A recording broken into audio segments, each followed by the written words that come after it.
Magandang gabi po. Tama po yan na nakikita ninyo, ito pong nasa harapan ko. Since kompleto na po yung ingredients po natin, no? I think napanood nyo na po lahat yan. Kaong, nata de coco, makapuno, ito pong gulaman or gelatin, no? Leche flan. I think nakita nyo na rin po yung review ko na leche flan for diabetic. And ito po, all-purpose cream. So yung all-purpose cream, pwede nyo po siyang i-microwave para maging evaporada po siya na gatas. Ayan. So, ang kinalabasan, halo-halo.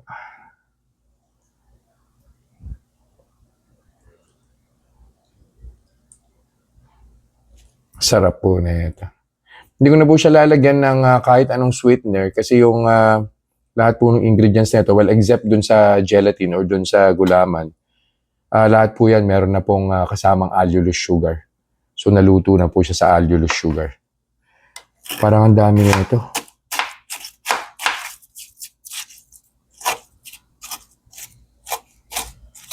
Kumuha na po pala ako ng baseline blood sugar.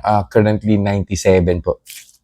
Kainin ko po ito, tapos babalik po ako after 2 hours. I-monitor po natin and we'll see kung may gagawin po ba ito sa blood sugar ko.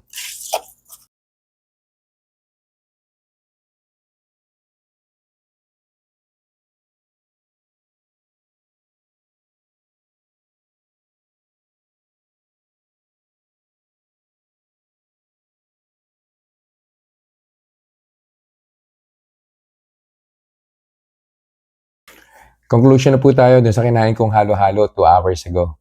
So, nag-start po yung blood sugar ko, 97.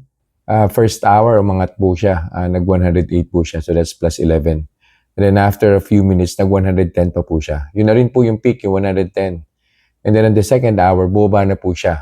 Though hindi po niya na-abot yung baseline na 97, pero bumaba na po siya ng 106. And then yung arrow, right after the reading, pababa na po siya. Most likely in the next 10 or 15 minutes, marireach na po niya yung baseline blood sugar na 97 or probably lesser pa po. Ang recommendation ko po, no, well, wala naman pong problema as expected dun po sa ingredients na ginamit natin dun sa halo-halo. Sobrang diabetic friendly naman po. Yung plus 11, or if we're going to consider yung 110, no, so that's plus 13. Sobrang minimal naman po niyan. Kung makikita nyo po, sobrang dami po ng ingredients na yun. So wag po kayong gagamit ng evaporada kasi sobrang taas po nung total carbohydrates po ng evaporada. So yun lang po for this review. I'll see you guys in the next vlog. Bye-bye. Reminders lang po, wag pong mag-aanli. Always eat in moderation.